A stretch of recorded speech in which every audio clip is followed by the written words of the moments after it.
A wise man once said, "What is up, guys? Welcome back to FNTASIA. It's another day, another episode. Who said that? 8. I said Is that me?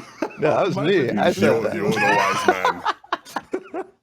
How's it going, guys? Welcome back. You know how it be, whether you're listening on Twitch, most probably Twitch, because we haven't uploaded to YouTube in a hot minute, or even Twitch. What is up? Oh my god, you guys are so lazy. Like, god damn. You're not incorrect. Episode 6 is missing. I tasked you literally live on air with episode 7. I'm disrespectful. I'm disrespectful. So now I'm literally rendering while we're live episode 7 so that we can also render episode 8 right after this, and then we can get it on YouTube and Spotify everywhere. I promise you, after this, it is now my responsibility, not this man over. So what, you over pressing here. all three There, Fs? yeah, new seat. Yeah. 11. Huh? Whose side are you on with this war? Whose side? Oh, you can't take sides. No. No sides be taken around here, bro. 11. Me and my homies hate 11, bro. That's how we got off. No, but for real, 11, what you been up to this last week, man? Yo, first of all, guys, back with another week, another podcast. So it's gonna be a little bit new. Gonna be talking about a lot of different things. But 11, it's been 7 days. How you holding up, man? What's up? What can I say? I'm an actor now. You know, Hollywood. You know, bound and you know, just my perspective on life has sort of changed. You know, I'm sort of, you know, when you reach a certain level of just, you know, celebrity per se, you know, you start to see things differently. Okay. You know what I mean? All right. So obviously, Look at this guy. You know, He gets one acting gig in a Fortnite yeah. announcement video, and all of a sudden his ego is big, and he didn't even get to act as himself, bro. He was fucking like Timmy talent recruiter. You know what it was though? He had a caption that said something else for his Do name. you know what was Bala? This is the issue, Bala. I couldn't actually use my name because we were very concerned that kids would actually think I harbor Fortnite kids and like sell them off to people. So like, just to be safe, I was like, let me just not use actual evidence. You couldn't have like edited like, you know, like Lavanya or something. Lavanya 2K. What am I hearing? Like, it made me like, if I, you know, like the people who have like two names, or like they have an old, if I had like an old name that I went by, I would have like used my old name. Like, you know, like if I'm Stewie, I would not Stewie. Who am I thinking of? If I was like Brax, I would have been like Swag. You're right. Like I would have just used my old name, but I don't have that. I'm not, you know, calling full of the. Yeah, keep that ego down low. You don't have a second name yet. You know, I don't. When you're a star, you don't need a second name. Everyone just knows you by your first name. Like, what can I say? So no, but my week's been good. Pretty busy, but it's been fun, man. It's been fun. Obviously, we get to FNTASIA up now, so nice. Let's go. Balti W, is your ego in check? What is up? How was your week, bro? Are you my ego is Hollywood constantly Heights? getting checked, bro. I get constantly. It's like, oh, why aren't you playing Fortnite? Like, you get no views on Valorant. You should play Fortnite. So yeah, I'm down bad. No, he's up good though. You know what I'm saying? My man's in the casting business of challengers, Masters 2. You know, coming up, maybe. Leak? Maybe. Who knows? But yeah, no, stuff sick. How you enjoying the new season? Nice. Very good. Let's roll into talking about what is up and what is good with what's been going down. So when we were on the podcast last time, it was preseason. We did talk about the items. We talked about, you know, what was going down left and right. Preseason has ended. My question for preseason, just in general, you know, was it a hit or a miss? How could it, you know, change? Did it even change anything? What are we looking like now postseason? Levin, I'll start with you. Well, I think the issue that we're sort of having with the whole preseason is the fact that I think people sort of misinterpreted what it was in terms of what Epic told us it was, right? Like, all they said about preseason for the most part is we don't want people to have to learn the new season while also simultaneously grinding for arena points. We're going to give you a couple weeks to figure out how to play the new season, then we will play arena points. People assumed the preseason was we're going to change stuff, we're going to see how things play out, and by the end of the preseason we'll change stuff. They never explicitly said that. And so I think when, you know, preseason was done and like there wasn't much change, any change at all, people were sort of disappointed. But like, if you had read, you would have known there was no reason to expect any sort of immediate change. Yeah, I think that was pretty That's a good take. Basically, in my mind, it seems like a good idea to just like because at the end of the day, people are grinding for high points. They care about them, and when the integrity of the game at the beginning of the season is not there, man. Like in arena, it's like everybody's dropping the new POI. It's like it's a mess. People are like messing around with new items and stuff. People are finding new bugs to abuse and stuff like that. So they let the people who want to grind as fast as possible, or not necessarily as fast as possible, but just want to grind peacefully and actually play the arena the way that it would be played 2 weeks down the line.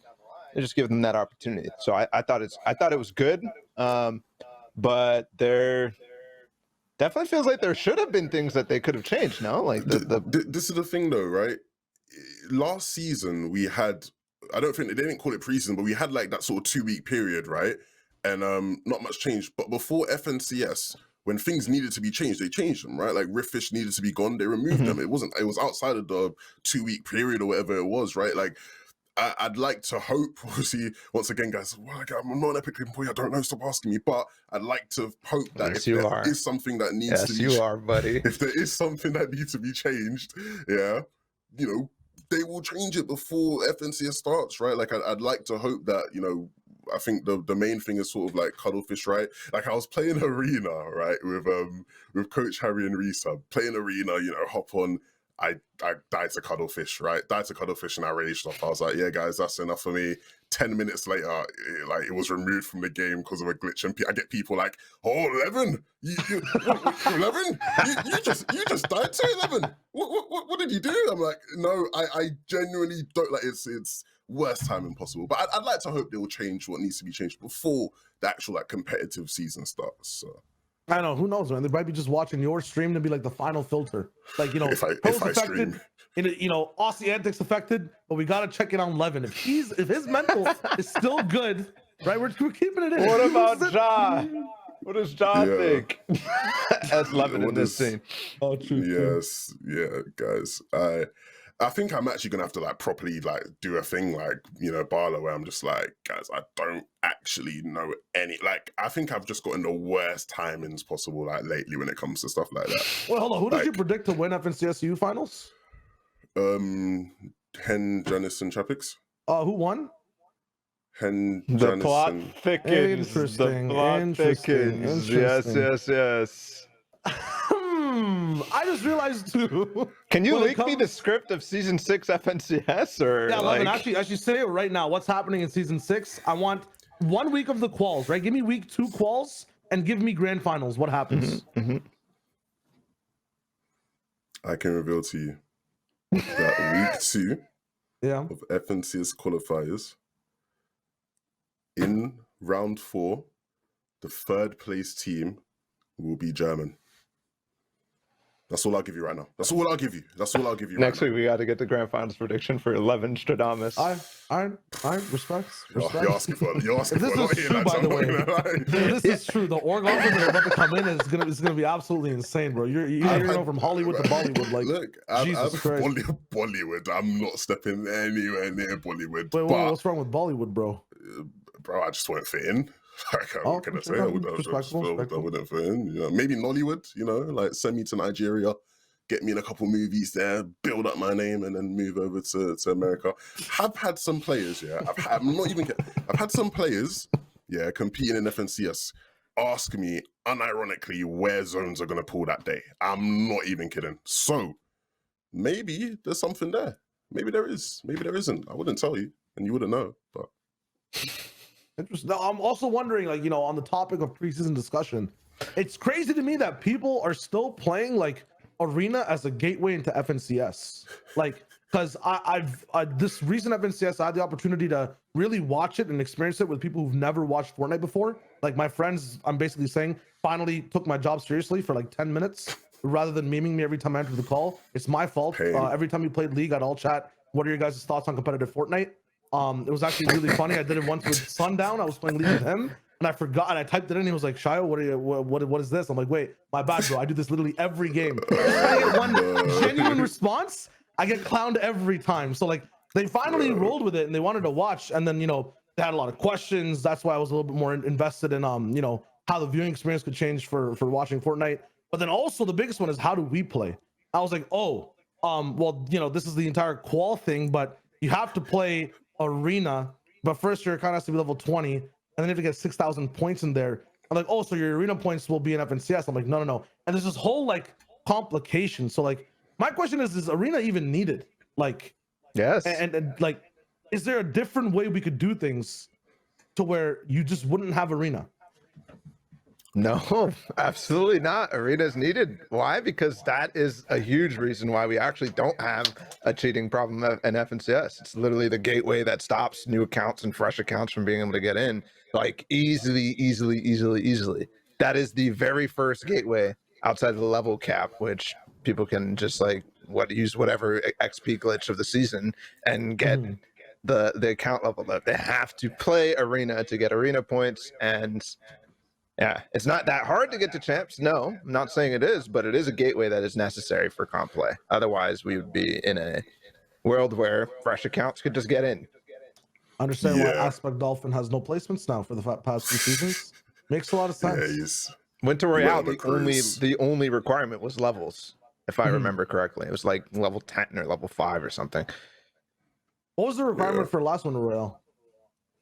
It was open. Was it completely open? It was like a certain. Frenzy? There was a certain amount, like I think it was like low contenders or something. But True. there is always that. Yeah.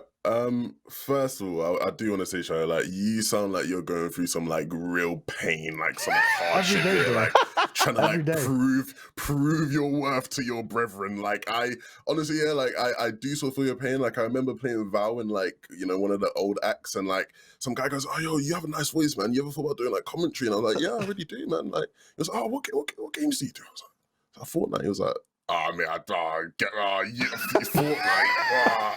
And like this is someone who like we had just bonded for a couple rounds, you know what I mean? And then he just hears Fortnite, he's like, get away from me, mate. So yeah, I feel your pain, Shy. It does get hard. I will say though, when it comes to like arena, I've just accepted it for what it is. I think we should stop, so I don't think it's bad. I don't think it's amazing, but I've just reached a point where I think arenas in its current state, it's fine how it is to some degree. Obviously in other regions, I know there's like queue time issues and whatnot. Maybe, you adjust certain things for other regions. I think if I wanted to see some changes, maybe like point format things, right? Because like the current point format for it is still very like basic. Like we're talking like, chapter 1 competitive type stuff where it's just like the top 25, top 10, whatever. It's literally still like the World Cup solo format, basically. So which is still better than Summer Skirmish, but yeah, I don't know. It doesn't truly make that much sense. What the hell is on your camera? There's like a little line that's jiggling above Sancho's portrait. Yeah, wait, what did you did someone change your Do you I was like, what is that, bro? Are you drawing on your green screen? No, it's like light shining through, and it's like just like a beam of light through like a crack in like, that shit is like do. Can't do nothing about it. Oh my god. All right, so when it comes to it comes to arena, right? Arena's fine. Is that all we have for this next month, man? Like, we still have till April 22nd. We literally have 30 days almost to wait, roll for the FNCS to come around. What are we doing for 1 month? Doing FNTASIA podcast episodes weekly and shooting the shit for 2 hours. It's gonna be great. Well, I don't know, man. We do this every season. Like we just go and everybody starts wagering, and people stop watching for a bit, and then the hype comes back when actual FNCS starts. We had DreamHacks in the past, which kind of helped a little bit, but I do wish that there was more third-party tournaments. Because like, where are they right now? Actually, like, where's anything? Like, well, in EU we got Solary doing a cup. They're doing like a 5K cup, and I think Loot Boy's doing another 5K cup. We've EU got cash cups. Here's my thing, right? When it comes to third parties, I never understood where this entire name came from. And what's the second party TO? First of all, does anyone know? We go from what's second party? Exactly, right? Yeah, the food for thought. Now, big food for thought, bro. Like churn your brains. So when it comes to the third party, I have this like theory that basically it's like actually going to the third best party in a sense. You know what I mean? So the first party tournaments, are rolling in. This is the first party, like the night of your life, the one you want to go to. It's big, it's good, right? It's from the person who's making the IP. It's Epic Games. Yeah. It makes sense. That third party's there when the first party can't operate. You know what I mean? When it needs its valid rest, or when like there's actual no possibility, right? It's an off day, etc.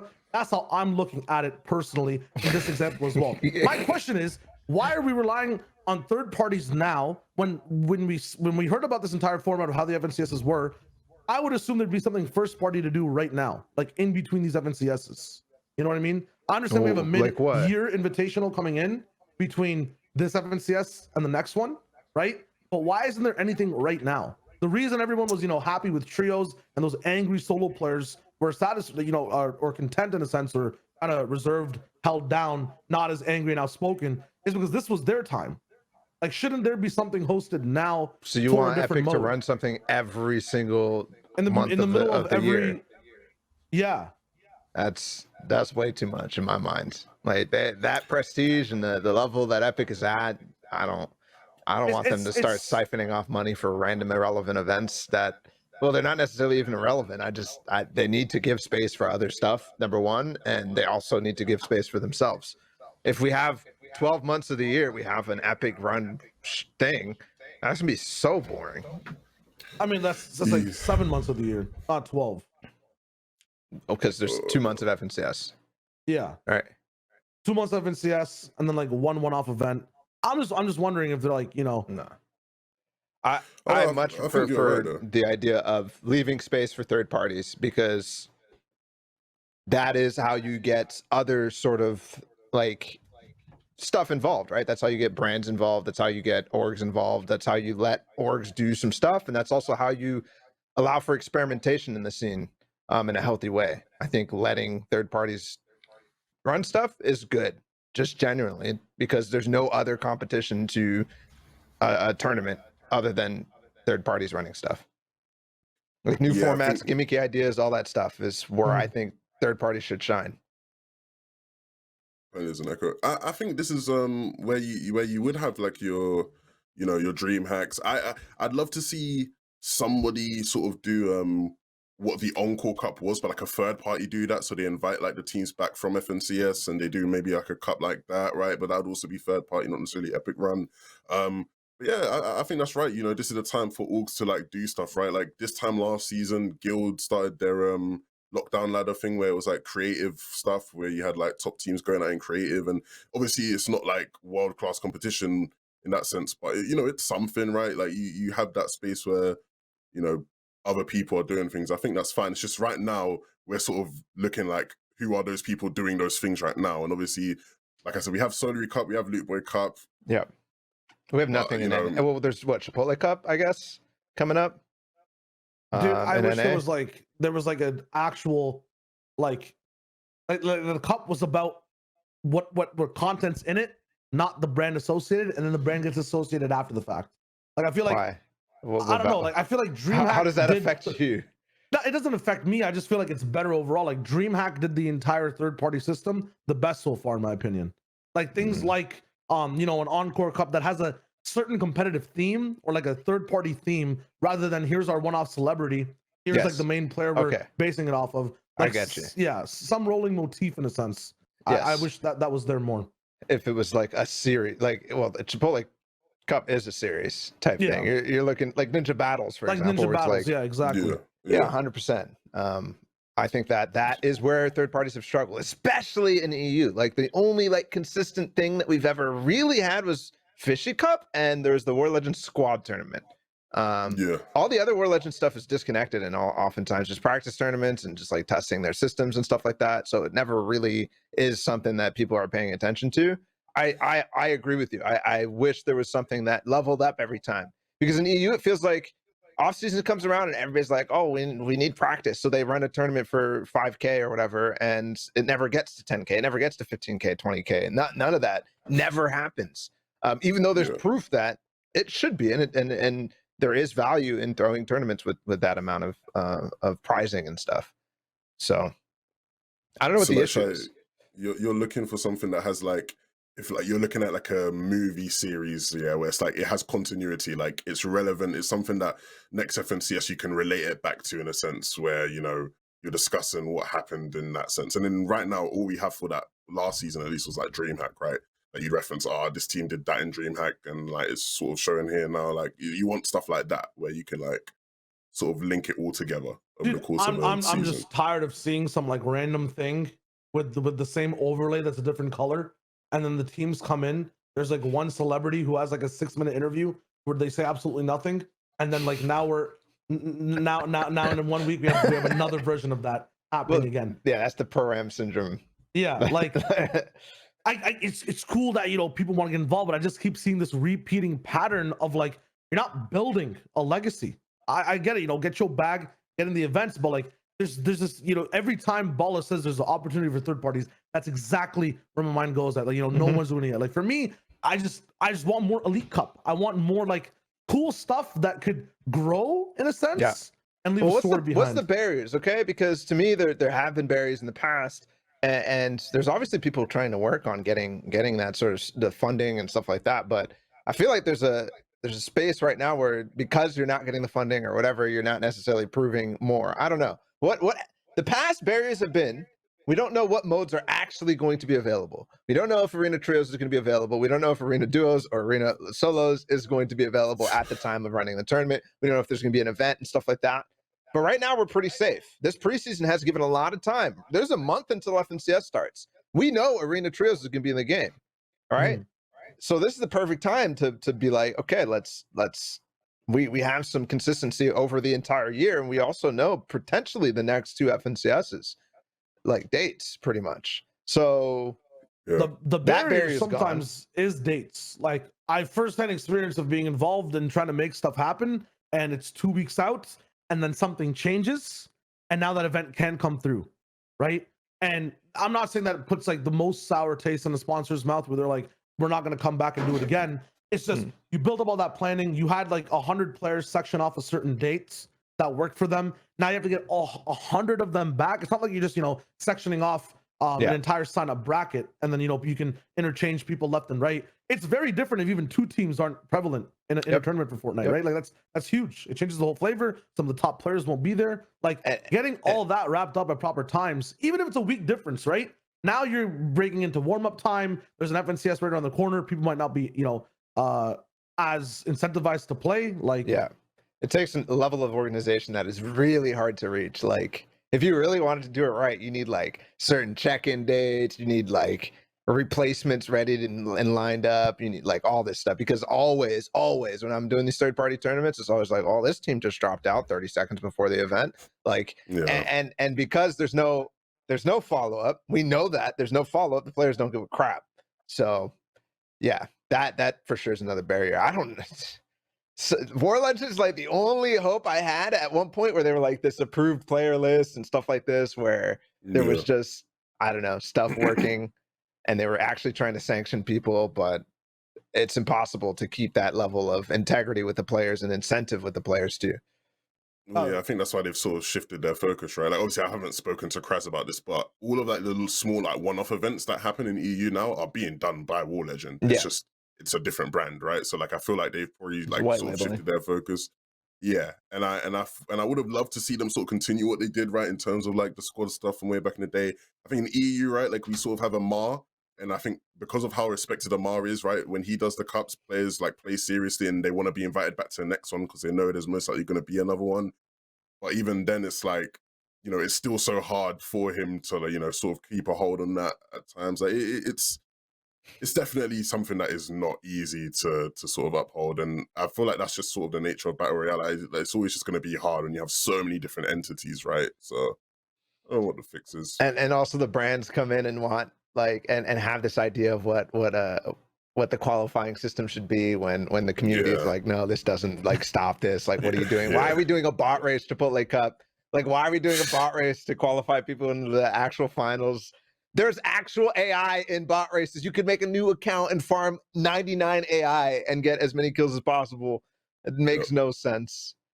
And that's because there's this idea from the brands like, oh, well, this didn't work last time. That was way too much work. So let's do this instead. But in reality, Fortnite events just take a lot of work and you're not going to get around that. You're just not. You need to have decent administration and plans and use the tools that the community's already come up with and use the formats the community's already come up with, not some preconceived notion of how Fortnite was played in 2019 or 2018. Like, good old days.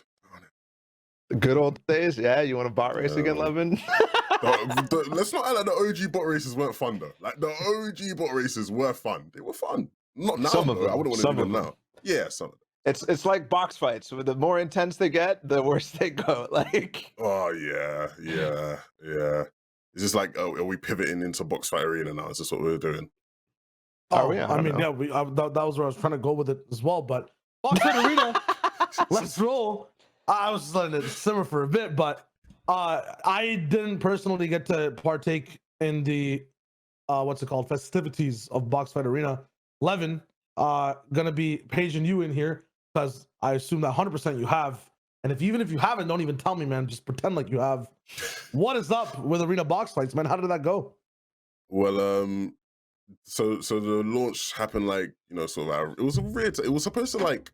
I think there was an issue, right, where like it was supposed to be out earlier, then it came out just later in the day. It was a bit weird, but I got the chance to play a couple rounds, jumped in. And what I will say, like the actual concept of it, like I am way more likely to play something like Arena Box Fights and grind that all day than I would Arena, like just regular Arena. Mm-hmm. The issue is like you guys have already alluded to, bro. These kids are playing like it's their lives depend on it. Like these kids spend hours studying Calix's box fights. Like I literally have kids who you start the round, yeah, you set up their little Calix peak and they don't move. They will not move at any cost. They will sit on that little right-hand angle and it's just so frustrating. And then on top of that, it's like, you have to sort of wait. Like if you die, you got to wait the whole round and I really like the concept. I really actually like the concept. And like I said, I would, if it was like a bit better, if it was refined a bit, I'm more likely to grind that than I'm likely to grind Arena. But it's still, a work in progress. So explain it to me. So 16-player box fight free-for-all, or is it like 1v1 and it narrows you down type shit? Do you know, it literally, remember the actual tournament they did like last year? It's literally just like that. It's just like that, but instead 16 people are in a lobby.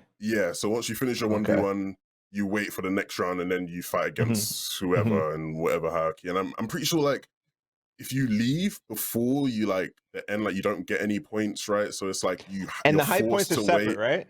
Yeah, separate like high points, separate high points. It's like a different thing. So you can't like qualify for FNTASIA by grinding this or anything. I saw it at first and they said that hype points in Arena. I was like, oh yeah, okay. I mean, this is not like it could have happened. I just had to make sure. If we could have separate hype points and separate queues, why can't they be like if you hit like 9K in Arena, right? You unlock Elite Arena or something where it's like every hour there's one lobby and it has its own hype. We haven't seen something like that. You're right.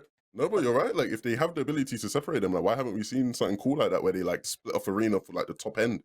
Like we have a leaderboard now, right? Like it's probably not that simple. Maybe I don't know. Yeah. And also, why would they make something that only a certain tier of players can play? Because then everyone else would like to get to that tier as well. And then everyone want to play. And then like now you have some challenger level like gameplay as well. But the main fix is so you can practice the game outside of qualifiers. Yeah, but that wouldn't. I like the idea, but I just know, number one, that Epic the very only thing that they're focused on in terms of making game changes to the game outside of like let's run a tournament, because that's a small team who can do that. They're not going to put dev resources for something that will only apply to a certain, like directly apply. Yes, there's incentive for the other guys to start grinding or whatever, but they're spending dev resources to make something for maybe 0.1% of the game population. That's never something that they would do. And even if they did, it's not going to get that sort of result that you're thinking it would. We gotta try Just won't. something, man. You know what I'm saying? Like, there's a definite hole, like a black hole. It's sucking right now as we speak the souls of players every time they get a top 3 in grand finals. We're not gonna be able to see them. They don't get to play, and now they're doing this entire thing, but they don't get to practice. So there's got to be something to do to make fixes from. Random idea, but like, I don't know. They have to cater to that 1% of players at some point if the FNCS is set up how it is. The FNCS is that catering to the 1%. Yeah, but the FNCS is screwing over the 1% and the 1%. Yeah, I see what you're saying. Right? Yeah. And if you just make the entire experience for the total 1% better, the 1% of the 1% also thrives. If the 1% is thriving, right? I would say that Bernie at least Sanders. the 50. Chill out, brother. I'm just saying, man. If you make the experience better, there's like a trickle down effect. No, like. Okay, Ronald Reagan.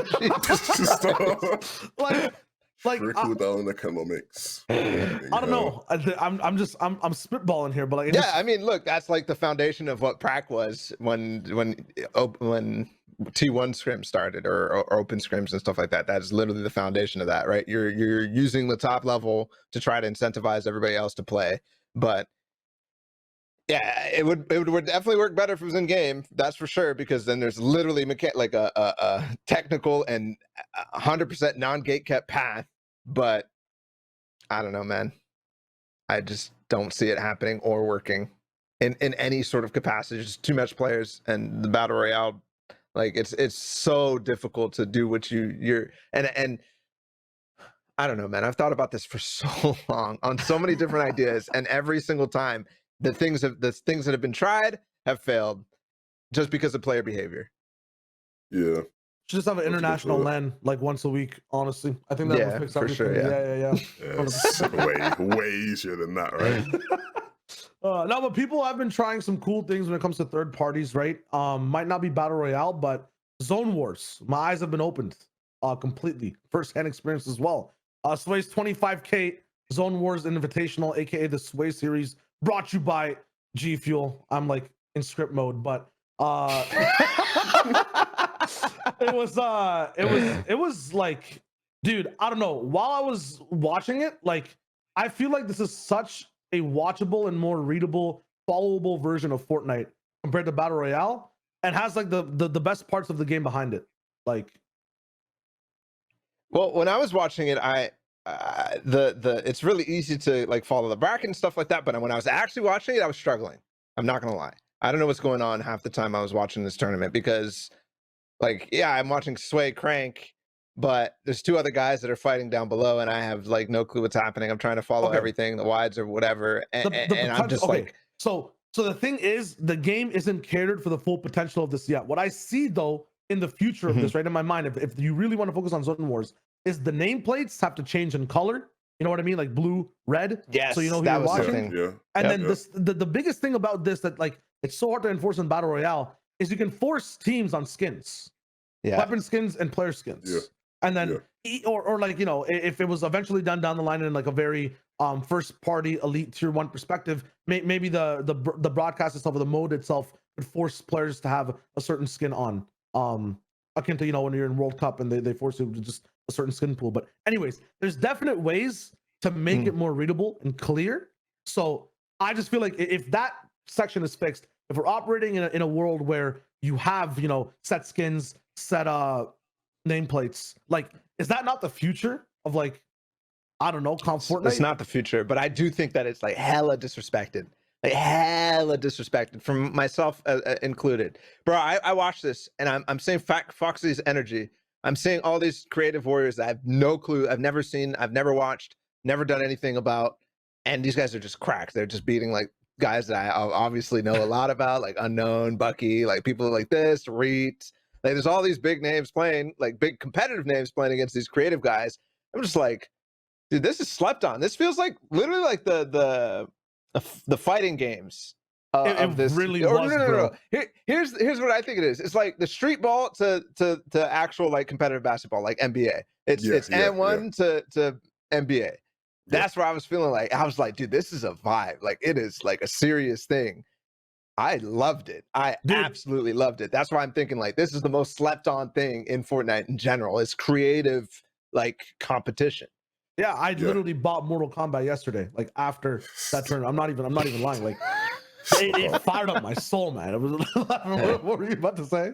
No, I was gonna say this is genuinely like one of the most slept on things. Like it's so good. Like the beef between Thomas HD, right, and Michael's team with Verox and Mexi, right? The beef that they had over like the whole NA competition thing.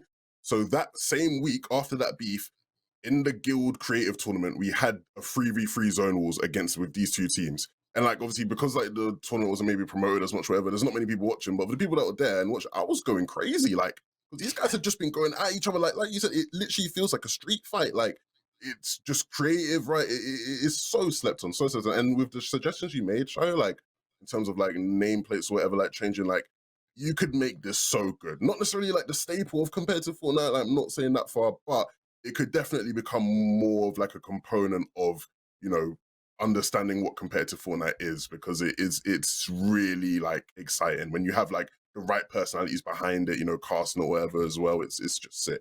Bro, I got like merchandising locked up for it too. Like think about it this way, right? We can't get orgs into Fortnite, blah blah, make me an org jersey, blah blah, where's my guild skin? You know, Benji's got a skin in Fortnite in a sense, right? Like you got Squatting like Dog 17, having a skin in the game, not in the icon series and whatnot, right? Like if you were to just amp up Zone Wars, it becomes the next best thing. And Guild is using a certain skin set in these Zone Wars. Suddenly now you have the Guild item set available in the shop, right? You have the 100 Thieves West set available. It's like soccer skins and like the most silent pickaxes. Like you get all this stuff ready and lined up via patterns, via this stuff as well. Like it's possible. There's like a lot of stuff in the future of Zone Wars, and it can be used in different ways as well, right? Like when you talk about all-star events or this mid-year invitational, Epic's talking about always want to have like side modes happen left and right. Is this one of those things? Like if we have another Worlds and there's like a death race potential or potential for this and that, like is All Stars in the business, or was it kind of ruined by TwitchCon 2019? Was it ruined by last iterations of when it was tried? Is it done and dusted, or should it be there again? Like the created like 1v1 stuff. Yeah, I was thinking about that as well. Like mobile Bizzle battle versus a mobile player, barely anyone watched. Everyone's like sleeping. I think no, but it cannot be those gimmicky things. Okay, right? It cannot be. It cannot be mobile battle. It cannot be influenced by. Like it needs to be something that the community actually plays and like, and it has to have those rule sets that are not influenced by Epic or whatever to make this map or whatever. Like those things. The cool thing too is, by the way, that Sway made like a whole map by itself. Like obviously they do that for everything. The Box Fight Champions has the same thing.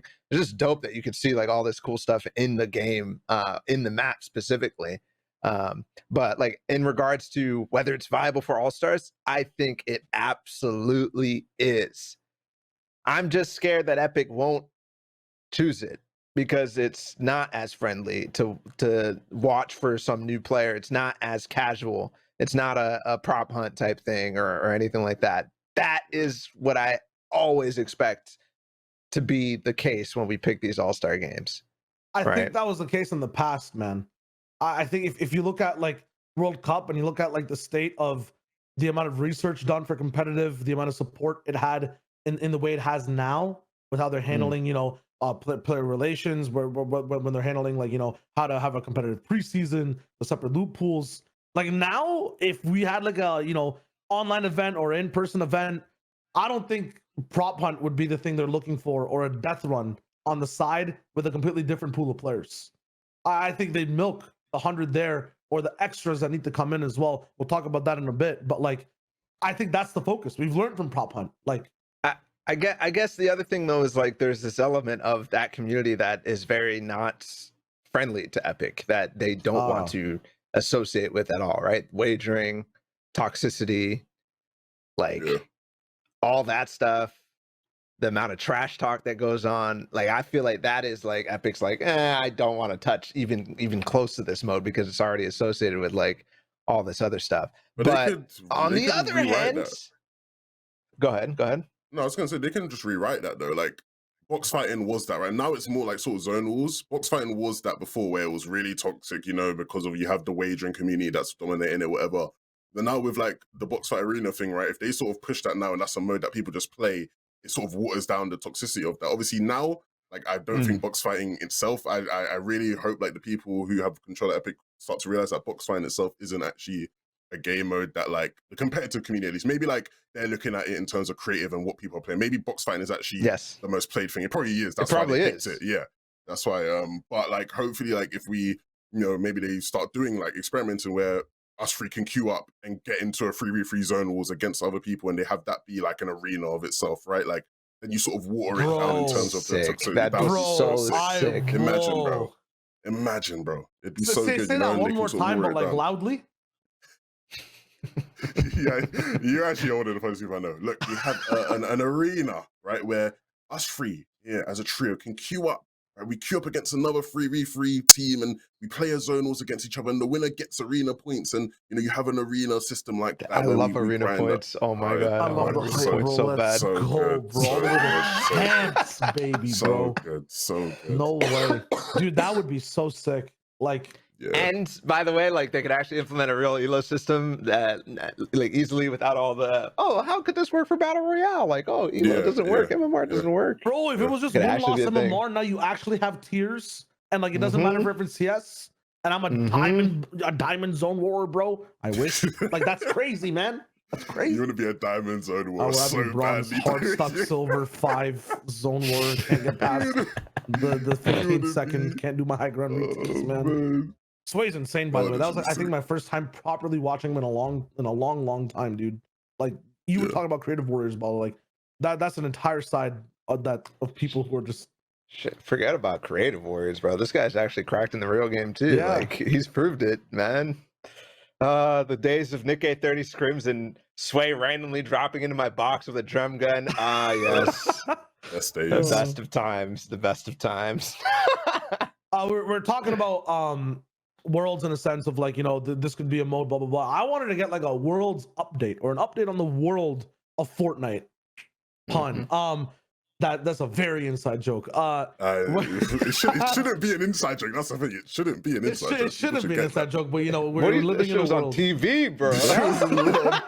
I mean, if we're talking Hollywood, you know, should I not be for those of y'all who are out of the loop? Shy was on a TV show on what is it? Jinx TV. Jinx. Amazon. Ginx? Amazon. It's Ginx. Yeah. Ginx. Yeah. Ginx TV.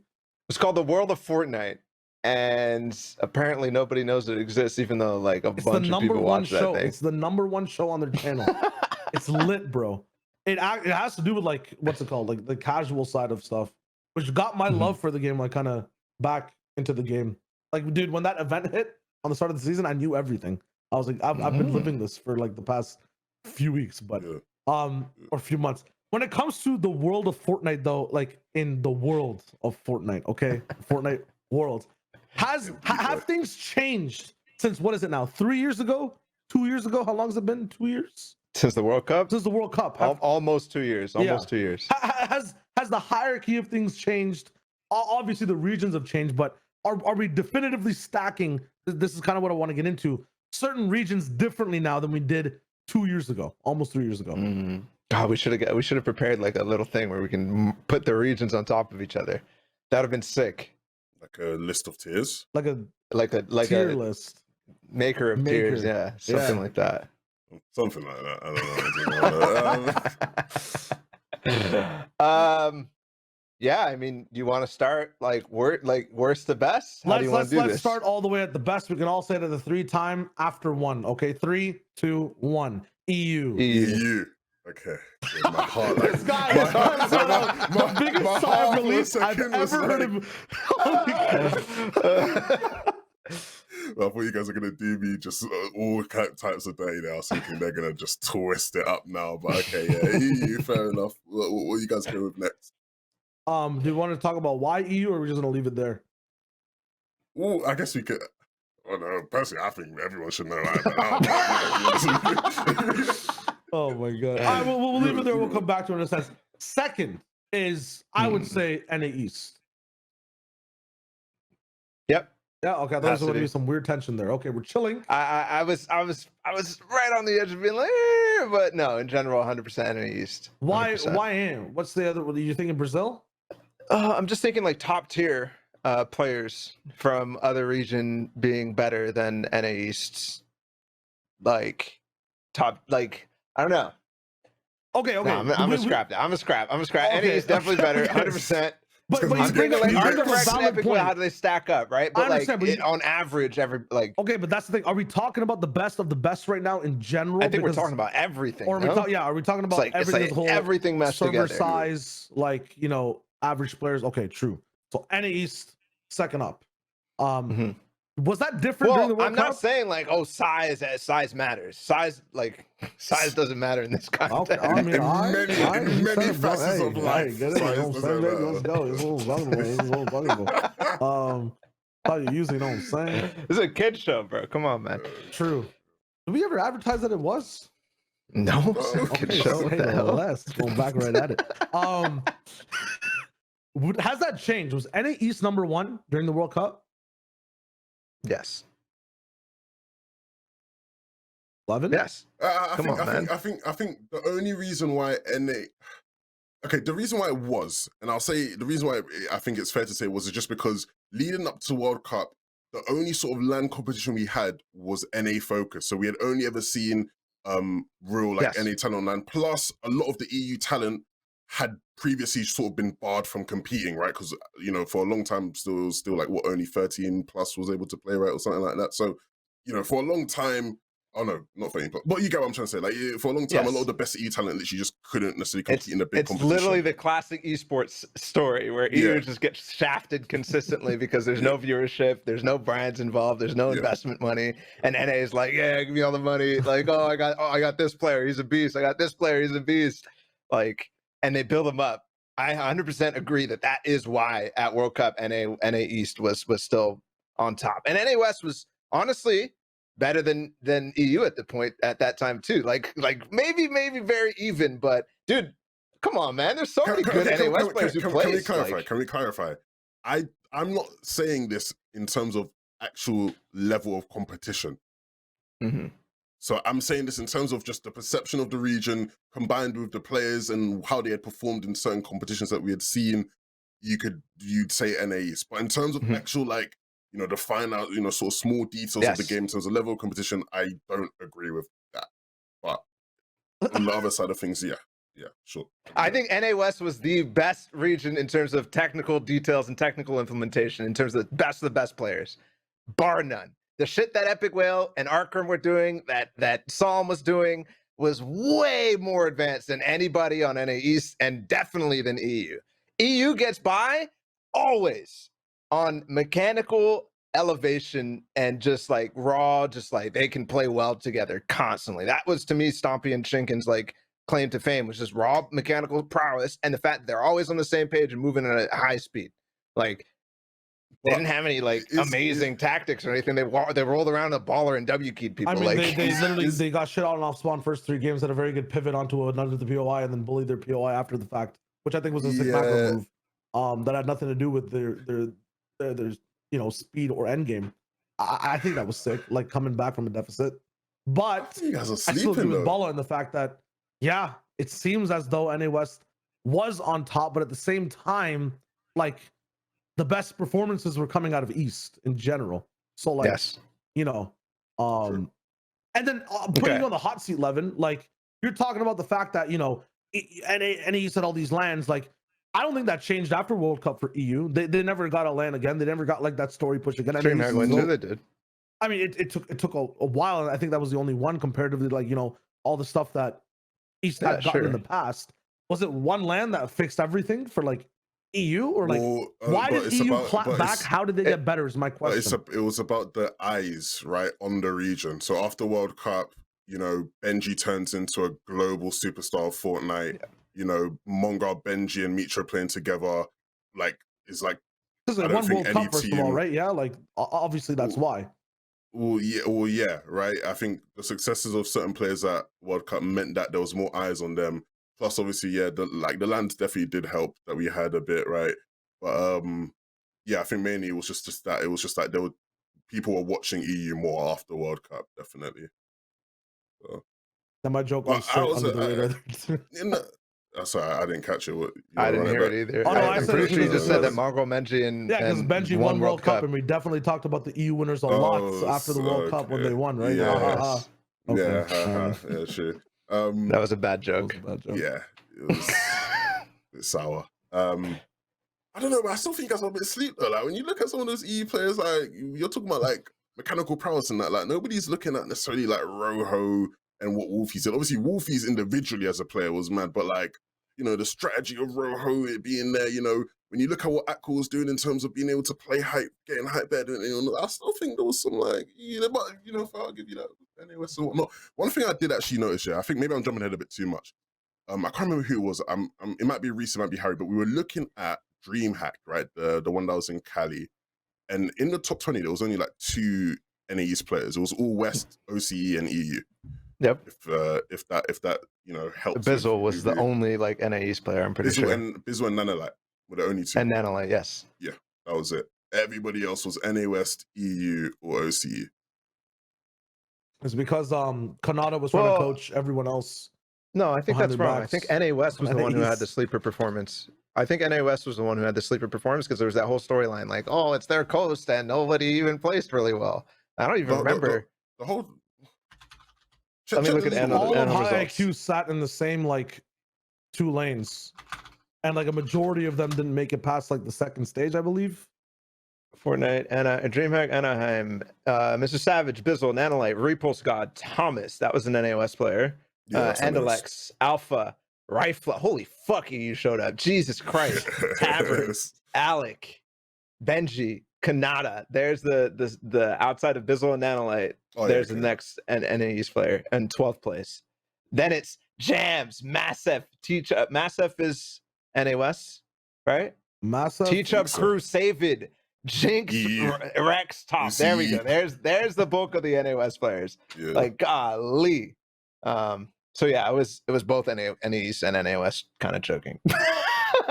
and in the mud, if you ask me. But I like this conversation, Shai, just because, like, when you look back at stuff like that, and even when you look back at World Cup, it really will lead you to think, like, especially the way the game's evolved and developed now, like, I don't think a LAN now would look anything like you'd expect it to. I think a LAN now, you'd have loads of BR players doing crazy, OC players doing really well. I think you'd even have Middle East players doing well. I think it wouldn't look like anything anybody'd expect it to look like. Okay, so let's continue then. All right. So we had EU hard. first, EU, NA East. NA East. Yeah. What is next? Anyone want to take a stab at it? What they think the next region should be? 3rd best in the world. Brazil. Okay. Ball is rolling up with Brazil. Obviously, the next contender on the same plate to argue with is NA West because they held that title before, if not higher.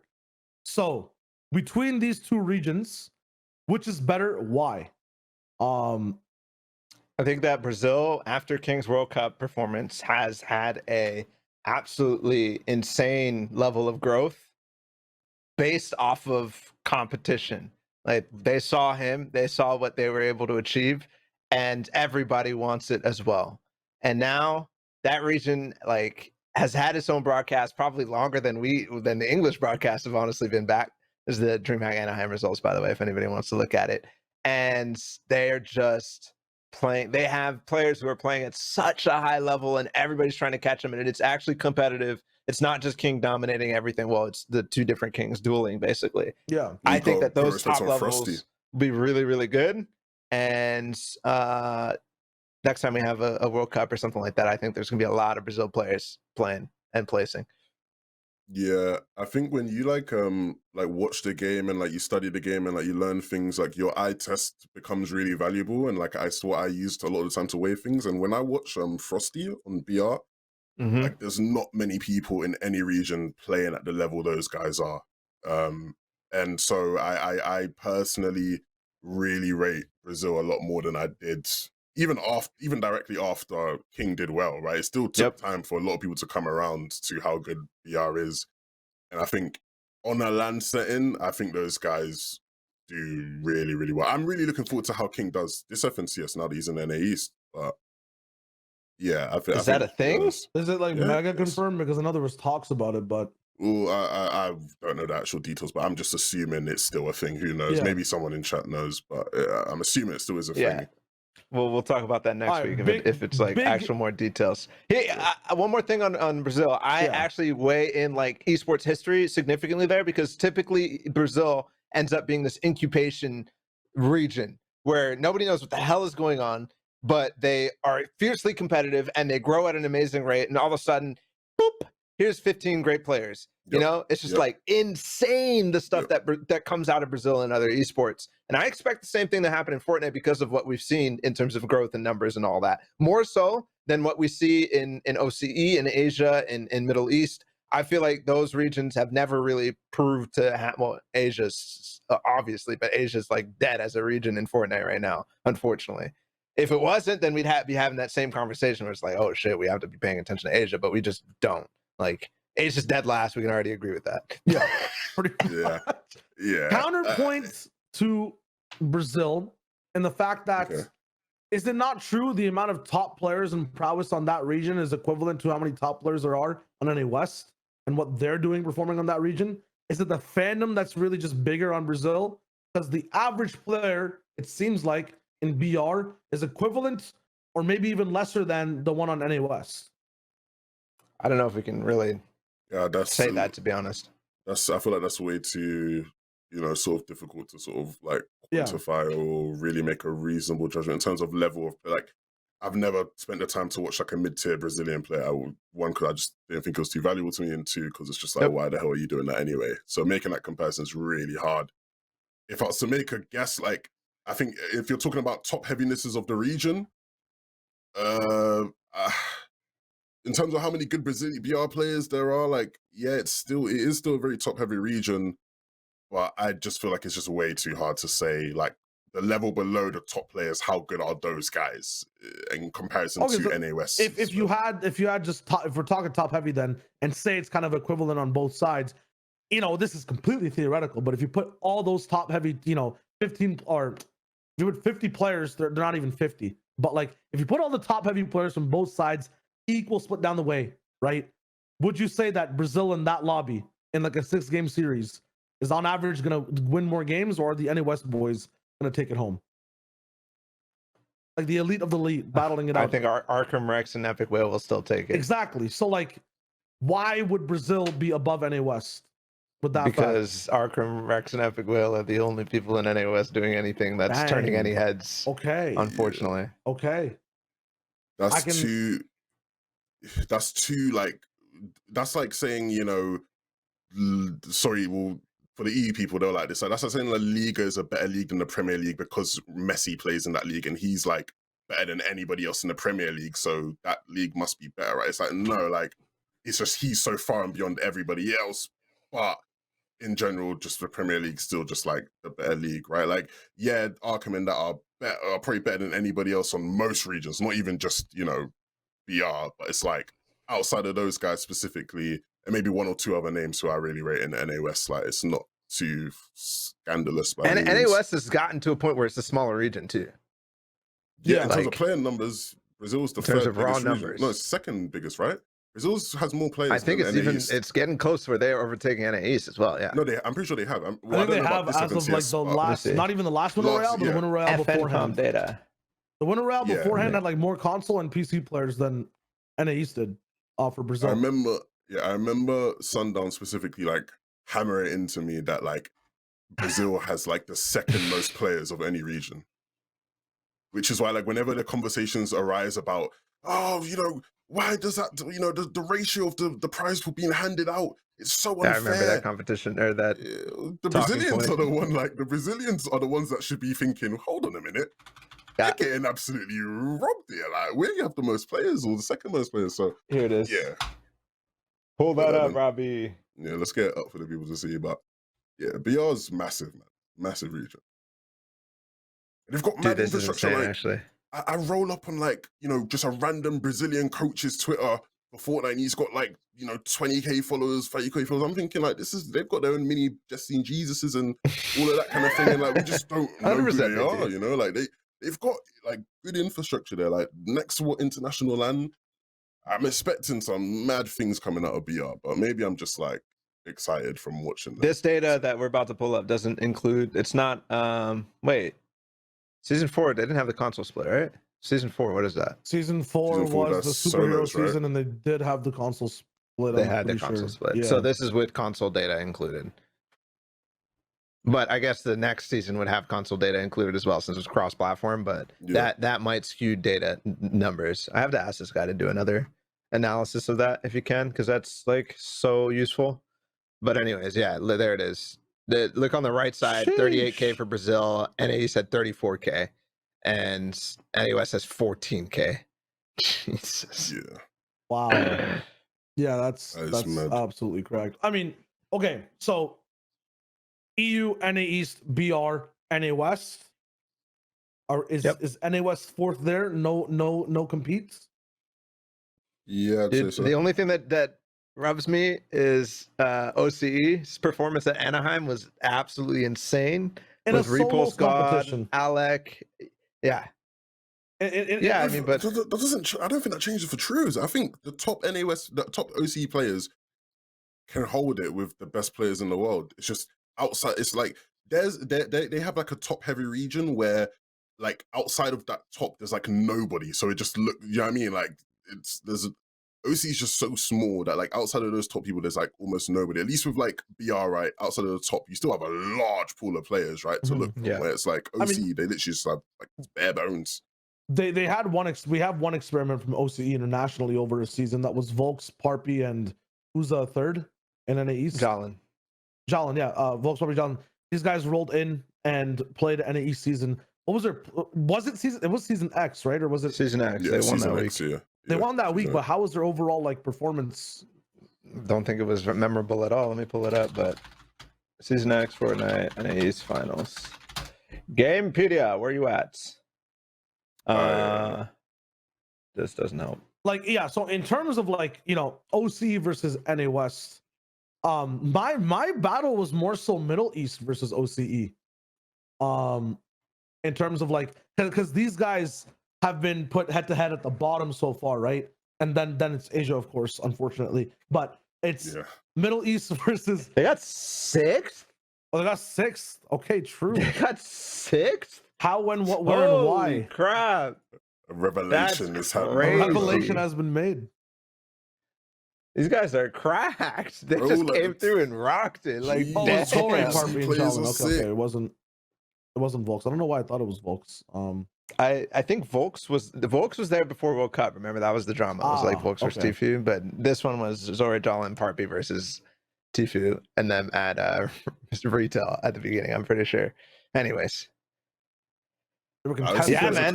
These guys are cracked. I don't know, man. OC's top level players are so good, like so good. Really, I don't think consistently that they'll be at the top of any like leaderboard if they put them in, but I think that you're gonna have like a bunch of people end up performing more so than at World Cup. I think World Cup was like, what the hell? We expected OC to be way better, and then they all shit the bed. But I think that's just because their format to qualify was so uncompetitive. Yeah. Actually, in all these regions that we're talking about. NA West, OCE, all that stuff. Like, we can't really use World Cup data because that qual system was so uncompetitive. It wasn't the best of the best coming through. It wasn't. Yeah. Then then there's definitely a conversation for the 4th place slot in terms of who holds that. Yeah. NA West versus OCE. Where does Middle East fit in all this? Above Asia. Above Asia. I think Middle East, I think Middle East is really starting to evolve though. I think Middle East is getting a lot better. I think there is potential that we'll see like some Middle East players do like have a, you know, maybe a couple pop-off games and like an international, and if there was one. I agree. I think we have to remember that Middle East was created like out of this void. It was just like, here's Middle East in season X. And there was not actually a player base established there, other than people who were playing on EU ping and some people who were playing on C and stuff like that. So like there was no player base established. There was no top level players. There was nothing at all. That's like if we created an Africa server right now. Yeah, but not even worse. You just want to end up. You just want to be on Reddit so badly. We love hashtag Fortnite African server. We love hashtag Fortnite African server. So badly, so badly. I don't envy you, bro. Reddit's gonna be popping. Thank you. Like, this is some stream content for me, mate. Like, I'm gonna just sort of dissect all of this shit on like a couple of days time. But... No, yeah. Middle East, like you said, it was like sort of born out of a void, and I think what's actually helped it is a lot of EU players like play Middle East, right? For whatever reason, and I think that's like really helped like that region. A lot of Middle East players like seek coaching from EU coaches and stuff like that. Like, I think they're like growing really fast in terms of like their level of play, and so I think there's hope for that region beyond like, because right now a lot of people would put it sort of just above Asia, and like they probably see it in the same light as they see Asia, but I think ME. I think it's a different situation. You're right. Yeah. Because what I'm seeing from it is that it's just the Brazil effect that happened before. The player base is increasing at like an exponential rate, like from season to season, and then at the same time, like the fandom around and the viewership on Twitch is increasing as well. With obviously EU's partaking in it, but like the players playing are getting their stuff watched. It didn't really happen before. That entire watch party wave, like Middle East is one of those slots that now everyone's doing watch parties of it. Some of the biggest streamers, sure. And then like more people in there are wanting to get better. And the last time when I watched Brazil at World Cup, they were like literally doing the right things 3 or 4 metas behind. And then now it seems like when I look at Middle East, it's the same thing. Like in skill, there are some players that are obviously exceptions, but as a region in a whole, they're like learning techs and things like dead side rotates and whatnot. Like now, comparatively to where a lot of people were learning that way back in the past, at the top echelon of players. So it's like it's interesting to see, because the people who just start to learn end up catching up faster, like we just saw in Brazil. But yeah, I think we're stuck on NA West OCE, but then we definitely have Middle East and then Asia. So we just need to figure out the middle there. What's going fourth? What's going fifth? I think NA West and then OCE. Yeah. I think still. I don't know why. That's my feeling. Maybe I'm just biased because I don't watch OCE as much and they don't get the. Honestly, I know they have some legends over there. Like Worthy is still like. Is he almost 3 times? Is Jinx almost 3 times FNTASIA champ at this point? No, he's definitely won 3 already. Definitely won 3. I think he definitely won 3. Yeah, that's crazy. Like that's. Because and it's not like he's doing it against people who are boss. Like he's doing it against the Twins. He's doing it against Parpy, like Volks, like all these guys, right? Yeah. Or one of those retired, didn't they? But anyways, I think about Western. Like I always go back to that one Twitter clip where like it's the most insane high ground retake on West, and this is like a grand final situation. Yeah, Parpy retired. Or I think it was a reboot round, I'm not sure. And this guy built 1 ramp, and he just said, "I have height." Because no one was playing for it, you know what I mean? Like, I just see the most sus stuff sometimes out of West lobbies that don't have like the toppest of the top players. Even with the top players, sometimes there's like what happened in the reboot round of NA East? It was 8-7 stretch. They're like, I have height. Yeah, nobody did anything. No, but they were controlling it the whole time. There was a game, and I assume it has to be grand finals, or at least in FNTASIA, where West just wasn't like no one was playing height. Like, that don't happen. I feel like people look into the situations like that where stuff like that happens. Sometimes they don't realize what the hell is happening everywhere else. Yeah, like you are describing definitely like one of my open lobbies of World Cup where it's just like, yeah, I just have height now because everybody's just falling off. Like you are definitely describing that, but I just don't believe that is always like a thing that describes a region. Like, oh my God, they're so bad. Yeah, I think that's missing context. Yeah, I agree with Ball in the sense of like the feeling still is sort of for me like NA West and OCE, but honestly, when I watch like OCE players, like in general, like when I watch OCE, I'm more impressed than when I watch NA West. Like that's just a personal thing for me. Like I can learn a lot more from watching OCE than from watching NA West right now. That's just like my general feeling over the past season. So I think what holds OCE back is just the fact that like it's just such a small region. Like it's just tiny. And it doesn't look like it's growing at any sort of incredible rate either. So all right, so we got the list down: EU, NA East, Brazil, NA West, OCE, Middle East, Asia. Hopefully I said that all right. Cool. Last thing I want to talk about before we move forward is when it comes to all these teams qualifying, I had a very sad thought, right? That in the past, Bala talked about the unfairness, the uncompetitiveness of these smaller regions qualing, even for the bigger regions now. The world has grown, the players have grown. We saw it in that graphic, right? Lobby still holds 100 players. The amount of people we won't see qual for Worlds, man. Is there a fix for the people who don't qual? Like, there was that Hogman situation where they're bringing them on as like subs and whatnot. But like, we saw it with the grand finals already. This FNCS, there's like a bunch of top teams that don't make it. Like, damn. I think that the fix is regional lands and finals for qualifying into the actual global scale, like how every other esport does it. Here's your EU minor before the World Cup. Yeah. Then it will be the best of the best. Yeah. And sometimes it's not necessarily the best of the best, but it is the best of the best on that day, right? And that's fine. Sometimes elite players aren't going to qualify, and I think we have actually a pretty decent rate of elite players not qualifying when we have decent qualification structure in FNCS. Like every heat stage, we have, I think it's like a 40% fail rate for some of the best teams of all these different regions. Yeah. Like I'm thinking back to some private stats that Project Analytics tried to sell me on, but I think there's always a decent fail rate for the best of the best teams in this game, and I think that's just natural. And I don't think that it's bad in comparison to other sports either.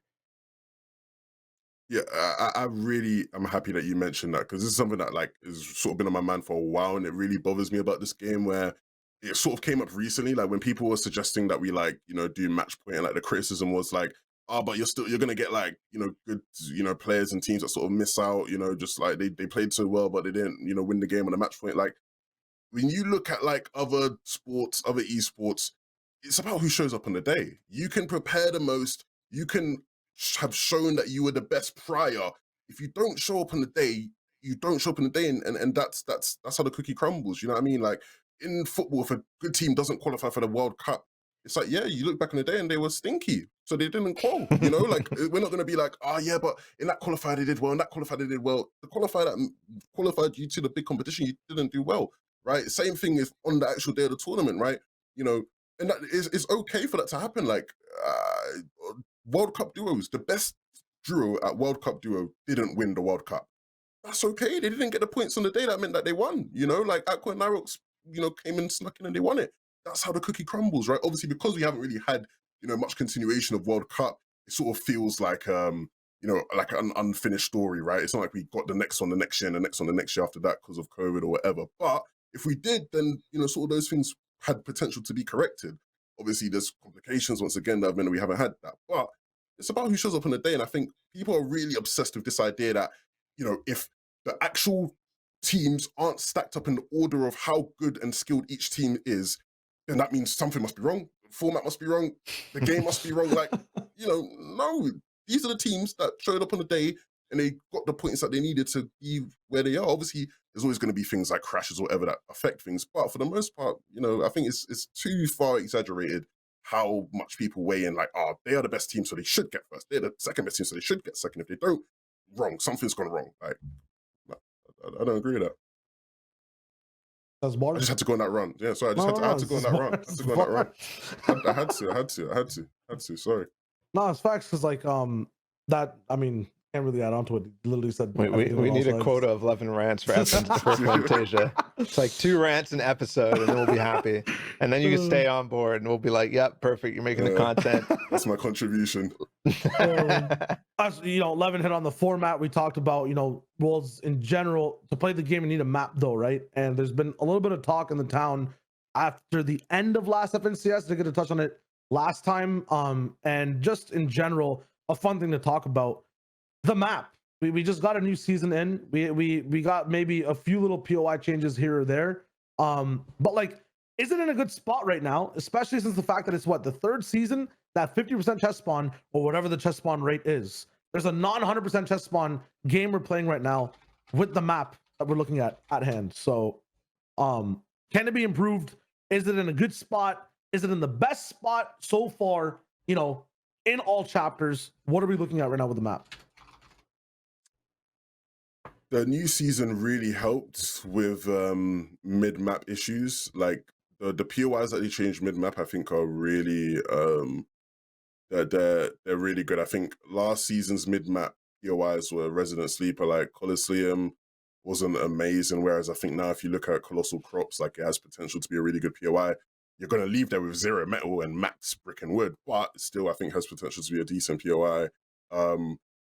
You know, I genuinely think last season some of the mid-map POIs were just stinky, like Hunter's Haven. It didn't seem like a team ever figured it out, right? Like there was no team that sort of really did well out of there.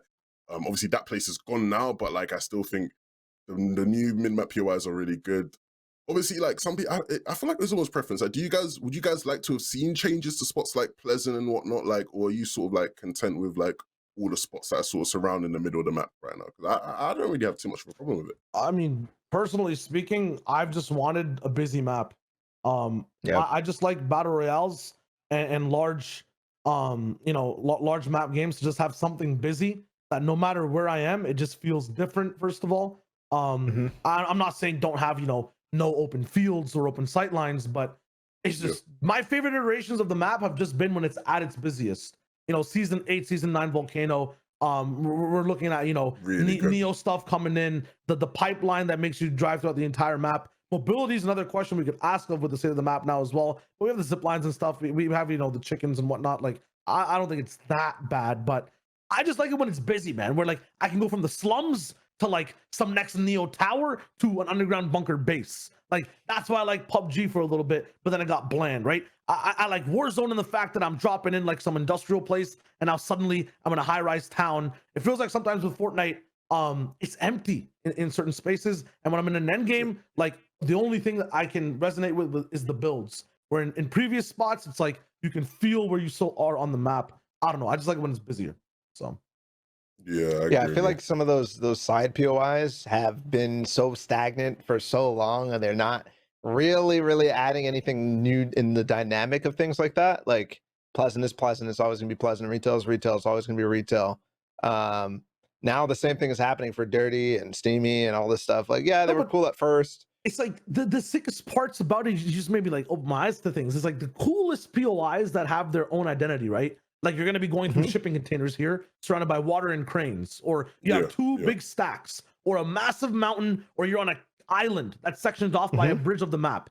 Is at the edges, and we barely get to see them ever, and we never get to just pass through them into a different POI. It definitely feels like end games, bro. I never like the last time I had a feeling like, oh, this is cool. We're going through Tilted. Last time I felt that the rig was. The rig, yeah, I guess it would happen sometimes. I think I like watched like maybe like 1 or 2 games where that actually popped off and it was sick and it went off and into the rig. But now I'm thinking the agency. No, true. The AV clutch, like AV agency, baby, like that. Man, that is so sick. Because that's the coolest part about it too, right? Like a player leaves their stamp on like a certain part of the map, and then you see them alive there. Like that's their business, right? Like you get like stuff in other esport titles, like. If you see a certain player on a certain angle, this man's about to pop. Like that's his angle, right? Like and then they get names for it in a sense, right? Like now the names are always just off the drops, but it'd be sick if the names were off the plays, Like because you have Frey Island, you have Zay Hill, but like remember the Grotto end games too? That was always really hype. It's like, oh shit, he's making a big play down below. Well, if for any of like the Fortnite conspiracy theorists, right? Like last game of FNTASIA, Steamy stacks, everybody's gliding around the stack. Like, if you deep down in your heart think the game's rigged, then maybe you want to look at that game, right? Because that's like exactly what we're describing, right? Where it's like last game, someone needs to win it to win the whole tournament. It's going through the stack. Like this is typical. What was the event where like the thing glitched PAX and everybody West. was like PAX West, so like funny typical. too. You know what I mean? Like it was like sort of the typical Fortnite. So like I think moments like that are really good. And you're right, we don't have like these staple, places that are attached to great moments the way we used to. So being able to recreate that with like map design would be cool. It was like Cease versus someone in DreamHack. Like I wish that wasn't a very recognizable POI. It's like it was like in some random field. I don't even know the second person's name now. Cody. I think it might have been it was Cody. Yeah, Cease versus Cody. Man, like there's this certain like one-off battles that like roll down on like a grassy field, like and it's like I just wish there was more identity, but yeah. At the same time, you realize what you're asking for, right? Yes. Can we hold up a second and rephrase this a little bit? Because you realize what you're asking for, right? You do understand that if they go for that, you are getting end games through a wind turbine. No, you are getting volcano end games. You are getting total peak end games without gimmicks. You can have themes without gimmicks. That's what you're asking for. You're asking for cowboy zones. I'm not asking for cowboy zones in specific. I just want some art around me. Like, I just want some art around me. That's all I'm asking for. Just learn from the previous mistakes. He wants it to be scenic. I just wanted to, I just want there to be some cool thing that separates one place from the difference another. Is like cool design with the knowledge that we could still just destroy everything and like just completely change what we're going through anyways, because the game is so dynamic in the first place. But there's something to it that is, interesting. Yeah. And not super gimmicky. Exactly.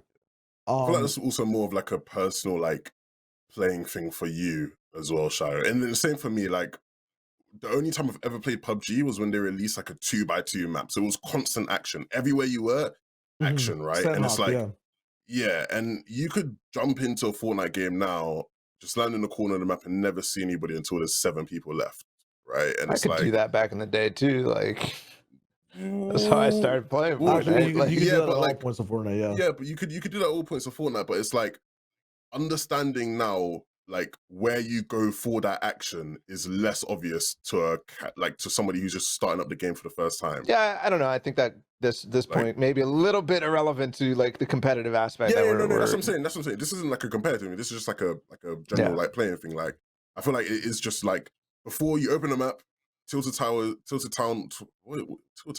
My brain's getting mashed up here. You see Tilted Towers. It's the biggest POI. You know the action's there, right? Now, like, you could, like, open up the map, see Lazy Lake, you're sort of thinking the same thing on Central, it's quite a big POI.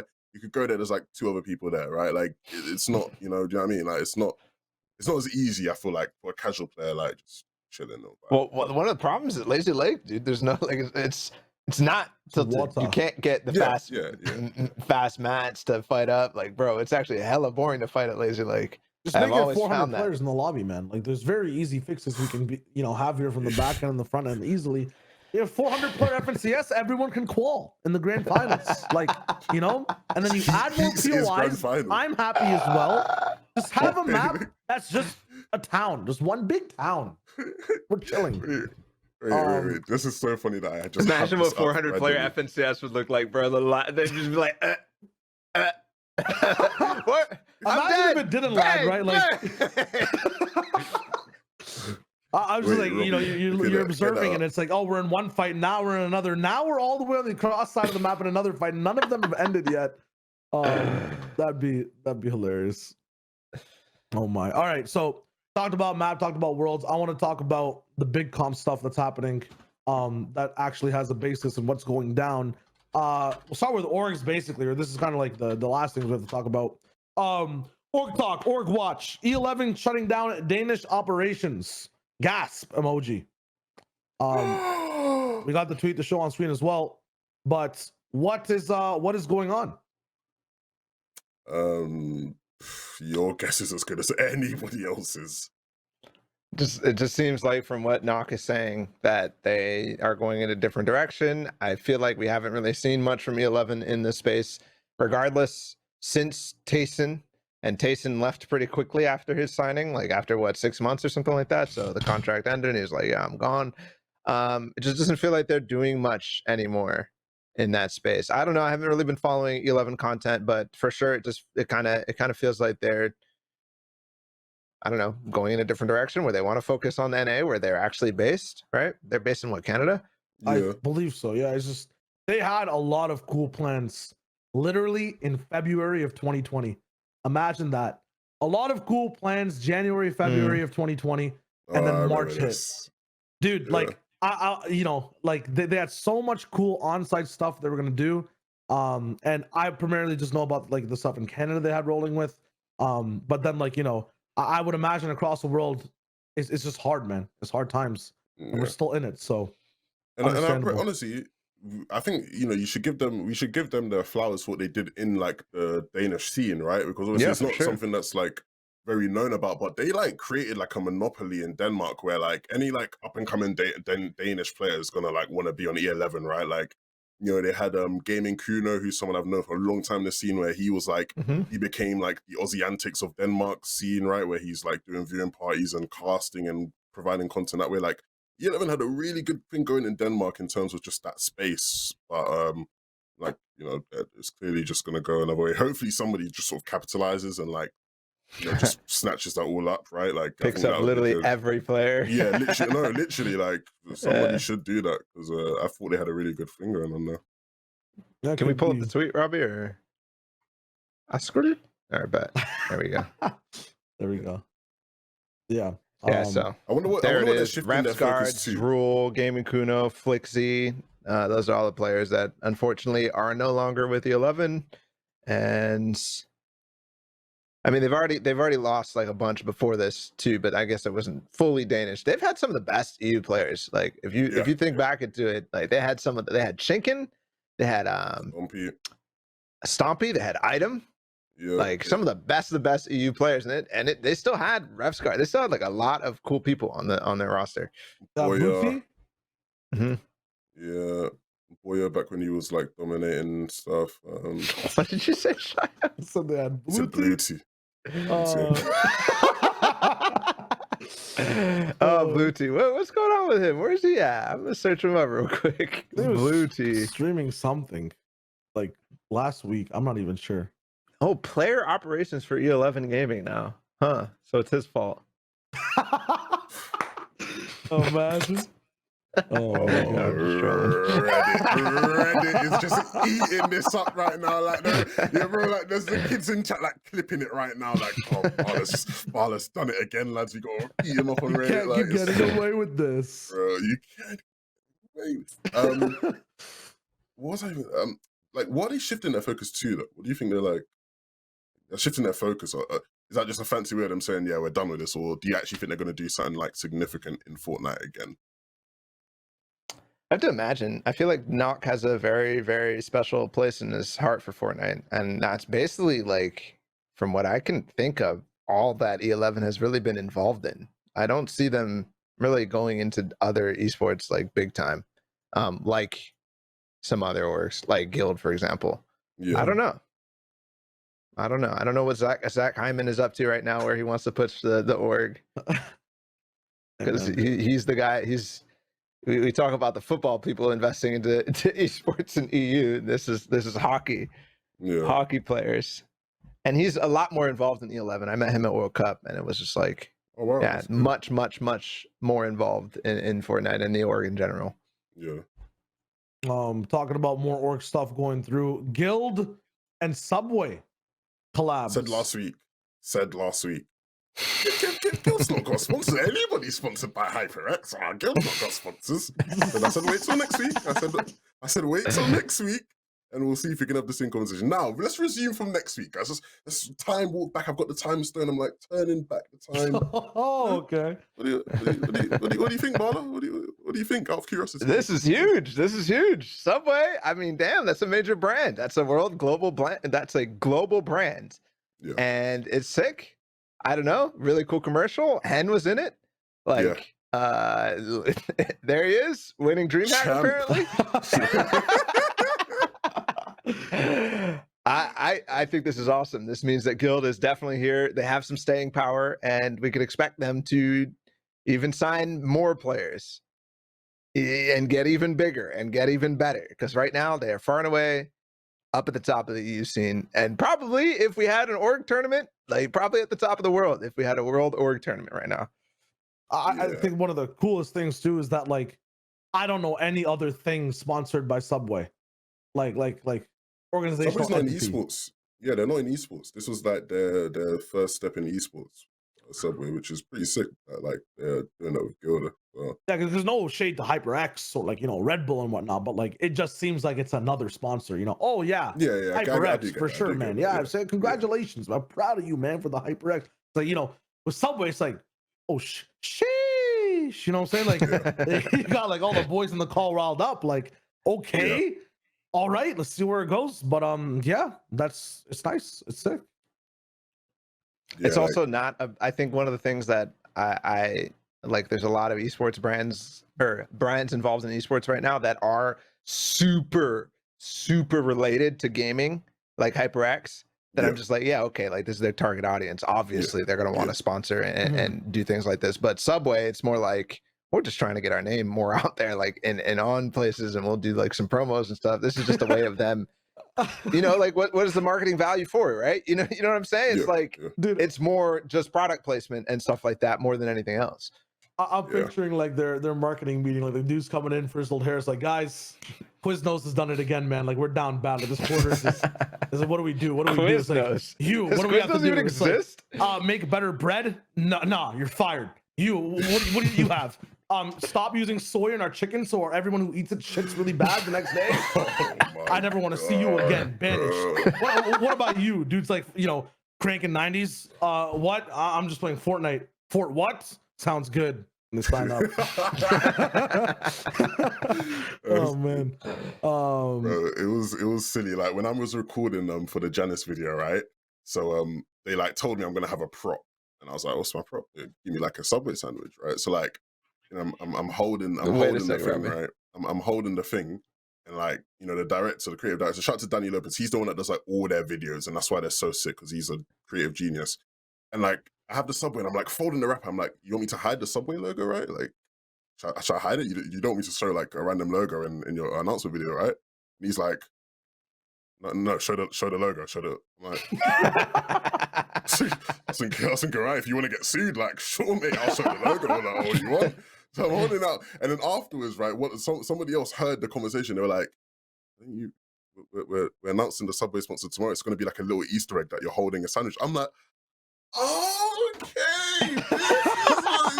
It was all starting to make sense. Like, I was trying to stop them from getting sued, but I guess they get sued like when they get signed, bro. You got the language wrong, bro. No way. But they don't stop. Well, that's a good transition. Yeah, they don't stop, right? At potentially not getting sued. They did sign Janet's, which is nuts in the business. There was a trailer for that too.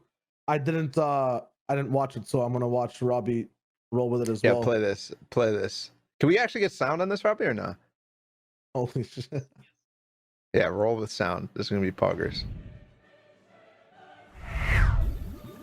Daniel! Ass-trick, sunshine. Who is this guy? Nice. So this is who? This guy is the director of esports for Guild. Like, he's an actual like executive for Guild. This is why it's so much better. Like, God is sick. He's like worked with like Excel and CLG and other orgs in the past and stuff. But, This guy's booing. Look at the craps. Look at the craps. Oh my goodness. Swagger.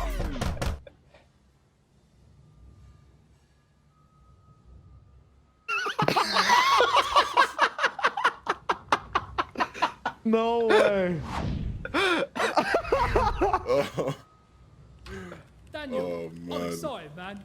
Show me what you got. Can you full screen, Robbie? Litro. Yeah. Did you catch that? Nobody caught that. I threw in Litro. Did you say Litro? Litro, yeah, that's a throw, but people don't know who Litro is.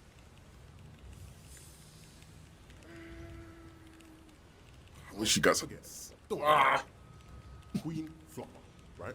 Zero PR, zero earnings, not the best mechanics, but Daniel, let me stop you there. You've got something else. You've always got something else. fine. Look, keep this on the low, okay? I was saving this for someone else. There it is. Duh, why is it dubbed? Don't worry, follow me. It's dubbed.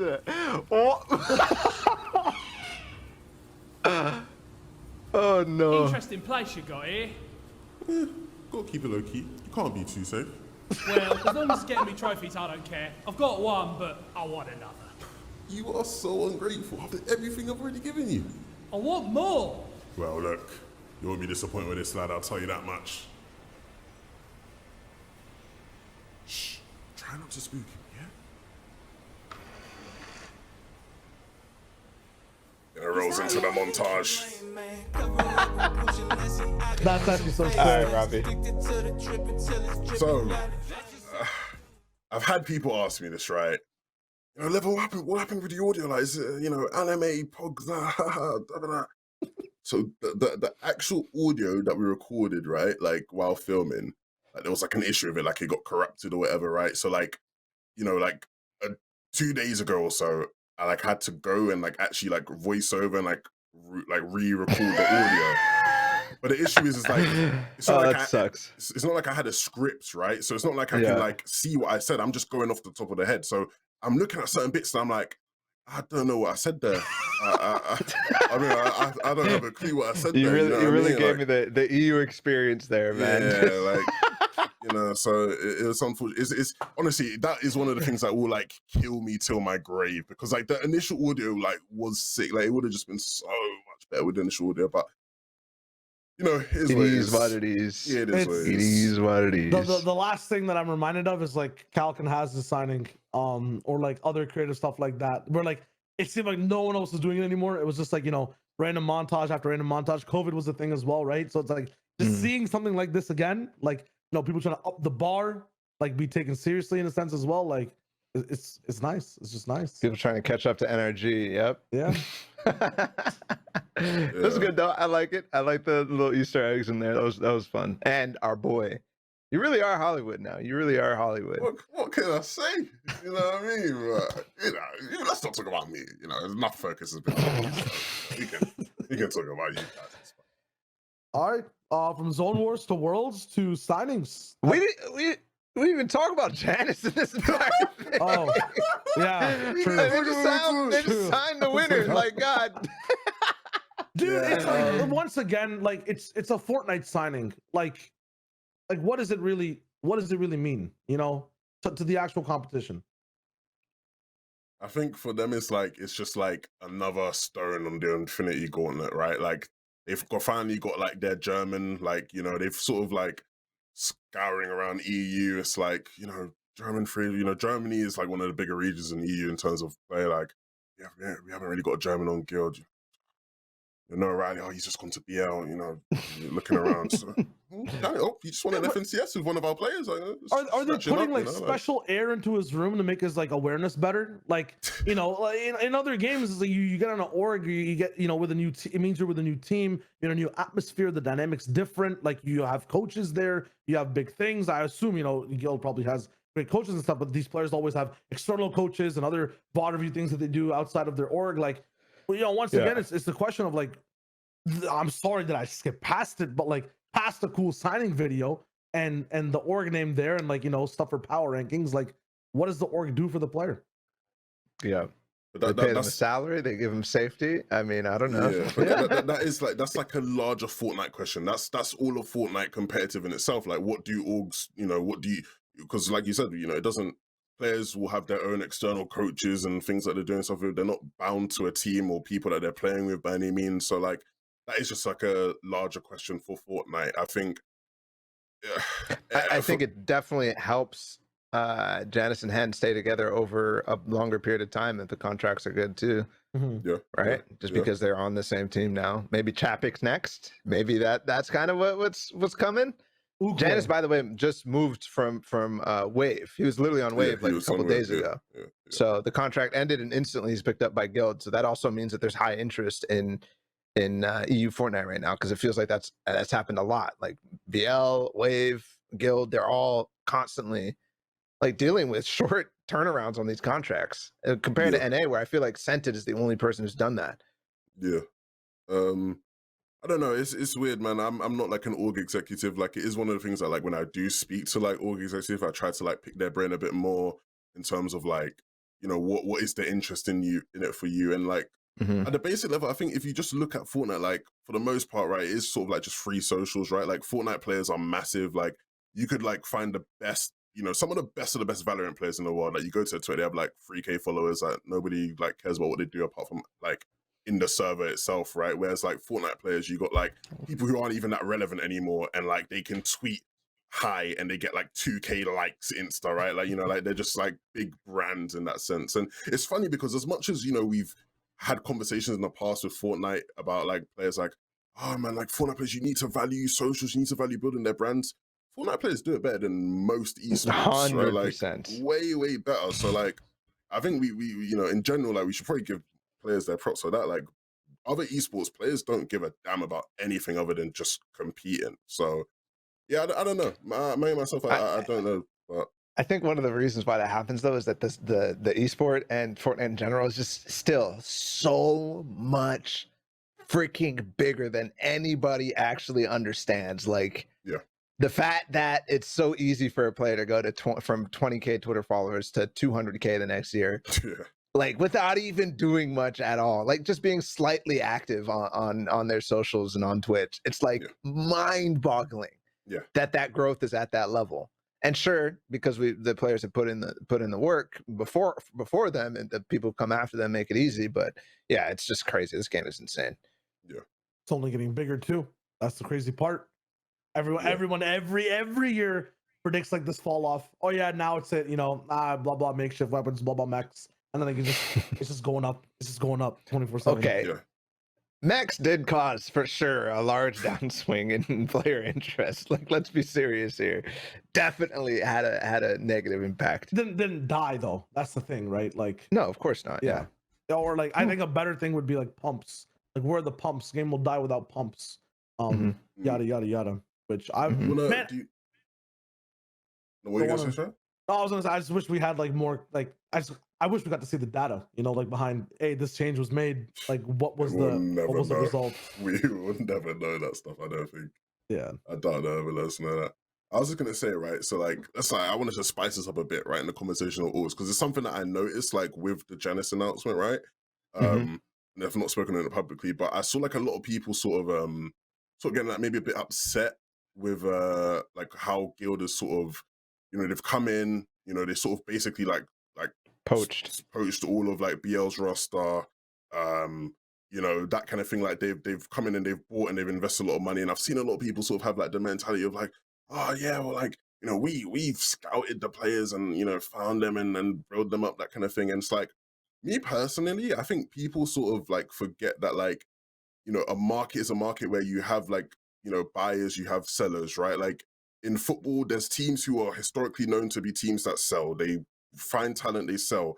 There's teams who historically just buy the best talent, right? Like nobody looks at Real Madrid in football and be like, Real Madrid, oh yeah, they just have all the money, so they buy everyone, right? Like nobody looks at it. Like, that's what they do, right? Like, do you know what I mean? And I feel like that's something that people I don't think necessarily understand still works in Fortnite, still works in Counter-Strike, it still works in Valorant. Like you're still gonna have those teams who will look to sell their talent. You will have teams who will look to just buy the best talent. Like, and there's nothing wrong with that, right? I feel like people are seeing that as like, oh yeah, well, Guild's not really a good org because they've just bought the best talent. No, it doesn't mean that by any means, right? And I feel like that's a conversation I'd like to see be had.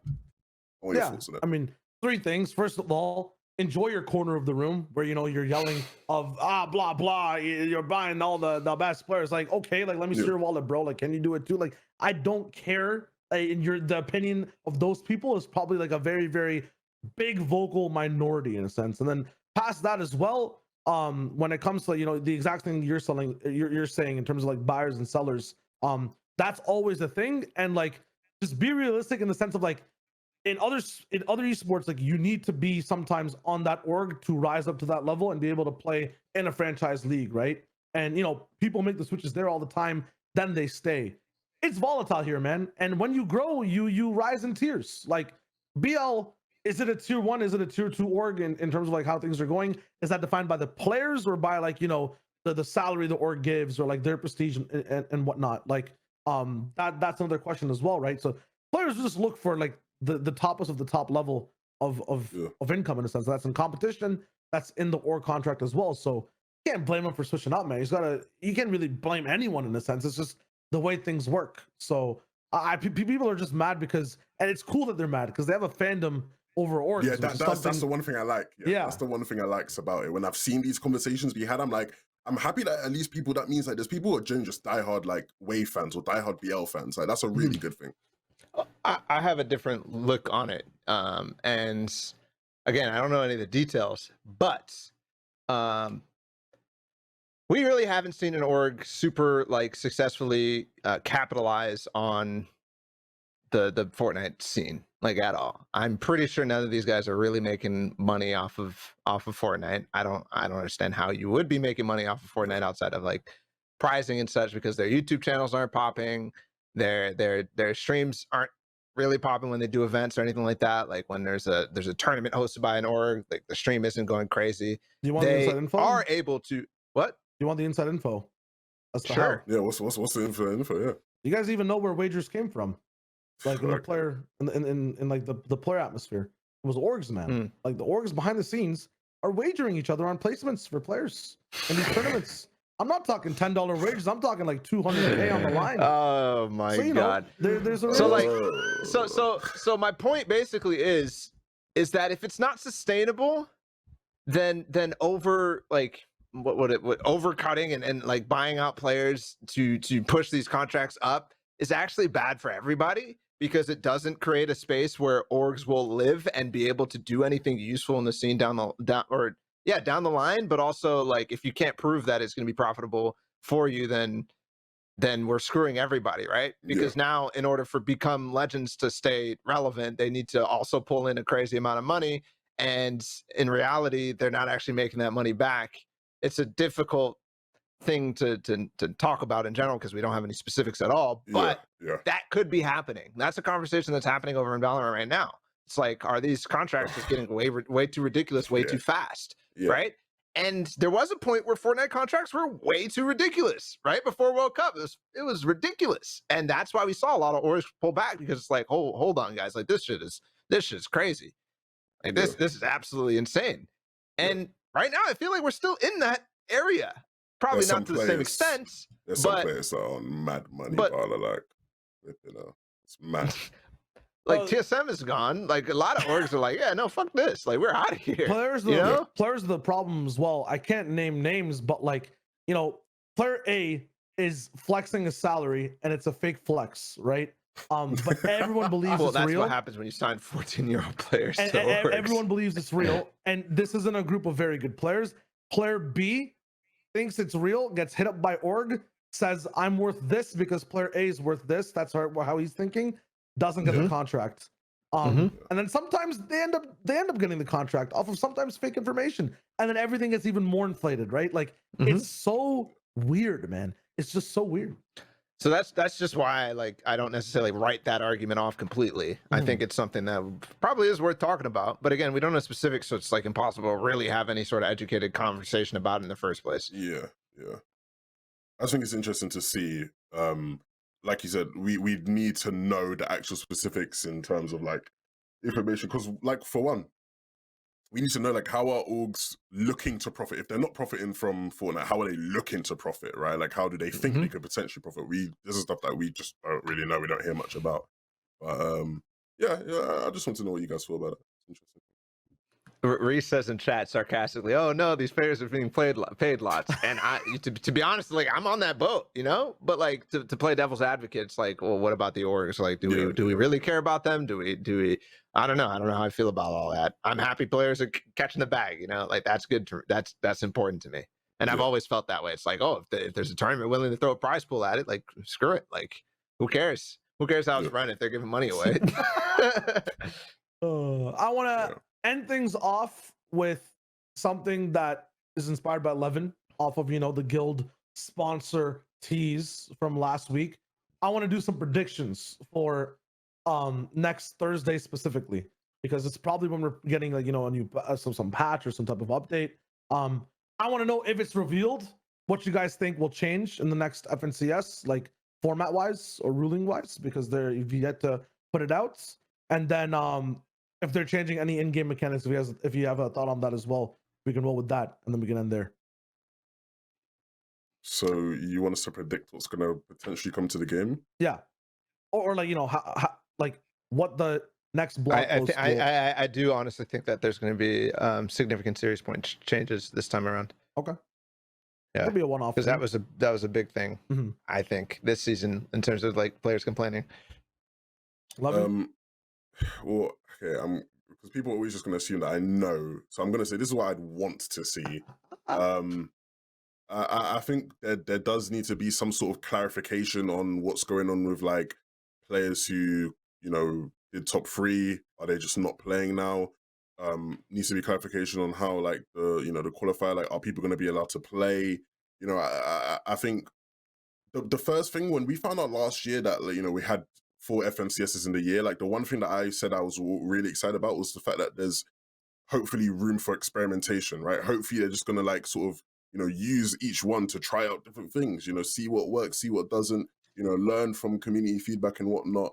And so hopefully like moving into the second FNCS, we can sort of see a lot of the things that people suggested sort of come into play there. All right.